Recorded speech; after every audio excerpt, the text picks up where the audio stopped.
नहमदुहु व नुसल्ली अला रसूलिहिल करीम अम्मा बाद फ़ाऊज़ु बिल्लाहि मिनश शैतानिर रजीम। अस्सलामु अलैकुम, कैसे हैं आप सब? आई होप कि आप सब खैरियत से होंगे।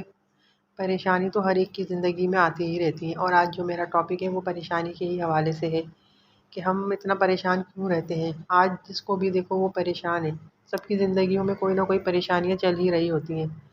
कोई औलाद की वजह से परेशान है तो कोई कारोबार की वजह से परेशान है, किसी का घर नहीं है, किसी के बच्चों के रिश्ते नहीं हो रहे, किसी के बेटों की जॉब नहीं है। ये परेशानियां तो अब हमारी ज़िंदगी का हिस्सा बन गई हैं, लेकिन मायूस होने की ज़रूरत नहीं है। अल्लाह ताला ने ही हमें इसके हल के लिए भी रास्ते बताए हैं कि हम इनके हल के लिए किससे मदद मांगे। अल्लाह के अलावा कोई भी हमारी परेशानी दूर नहीं कर सकता।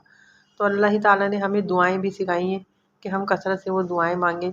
तो मैं आज आपको जो दुआ बताऊंगी वो आपको रमज़ान में अफ्तारी से पहले करनी है। रोज़ा खुलने से पहले जब आप दस्तरखान पे बैठे तो ये दुआ लाजमी पढ़ें।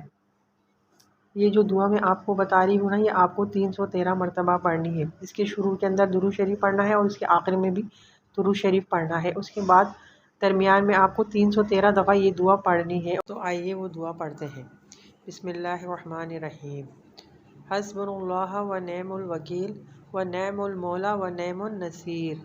जब आप ये अपनी दुआ पढ़ लें, कंप्लीट कर लें, तो उसके बाद आपकी जितनी भी ख्वाहिशात हैं, जितनी भी आरज़ू हैं, हसरतें हैं, मनाजात हैं, जो जो चीज़ें आप अल्लाह से मनवाना चाहते हैं ना, वो इस महीने में, तो वो आप किसी ज़िद्दी बच्चे की तरह जो है ना, इंतहाई गिड़गिड़ा कर हैं वो अल्लाह ताला से इल्तिजा करें।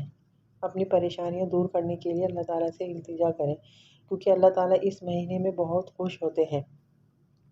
इसके अलावा ये जो दुआ मैंने आपको बताई है पढ़ने के लिए, रमज़ानों के अलावा आप उन तमाम औकात में भी जब वो देने के लिए बहुत ज़्यादा तैयार होता है ना अल्लाह ताला, तो उसके अंदर भी मसलन जैसे फ़र्ज़ नमाज़ों के बाद, अज़ान के बाद, सहर और अफ्तार के वक्त, रात के पिछले पहर, सजदे की हालत में, तो हम उसके वैसे ही बहुत करीब होते हैं।